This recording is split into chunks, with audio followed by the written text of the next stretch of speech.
Opérateurs, investisseurs, c'est le moment de déposer un dossier de candidature pour l'aménagement de la Bourse du Travail à la mairie de Troyes. Un aménagement sur 2 espaces, le bâtiment de la Bourse du Travail qui représente 992 mètres carrés et un site non encore bâti de 2677 mètres carrés. Pour la ville de Troyes, ce pôle a une vocation commerciale vitale pour le quartier. La volonté politique aujourd'hui, c'est effectivement de redynamiser le centre-ville commercialement en réimplantant du commerce dans ce bâtiment important que constitue la Bourse du Travail en tant que telle, et puis suite aussi à l'acquisition que la ville a faite aux Sœurs de la Providence du bâtiment qui est à l'arrière, en rive du boulevard Victor Hugo. Aujourd'hui, les exigences de la municipalité troyenne ont évolué.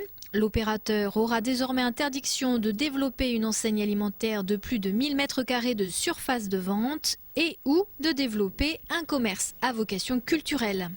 Vous savez comme moi qu'il y a eu le recours qui a été déposé par la FNAC, qui est une des raisons de l'échec du précédent projet. Donc on peut tenir compte de cette expérience et puis d'autre part, il y a eu depuis une crise financière que personne ne peut méconnaître. Et on connaît aujourd'hui les difficultés du livre, du CD, du DVD.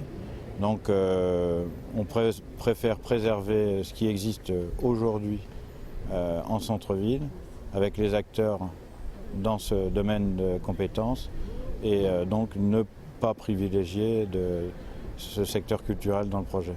Une commission d'aménagement a été mise en place cet été afin d'analyser les dossiers de candidature. Cette commission se donnera 2 mois, du 22 octobre au 21 décembre, pour sélectionner les 4 dossiers les plus opportuns. Le lauréat sera choisi dans la phase suivante et en ce qui concerne le calendrier des travaux, des échafaudages devraient se monter dès le mois prochain autour du bâtiment communal pour le début du chantier du clos et du couvert, dont le montant de l'enveloppe financière s'élève à 2,3 millions d'euros hors taxe.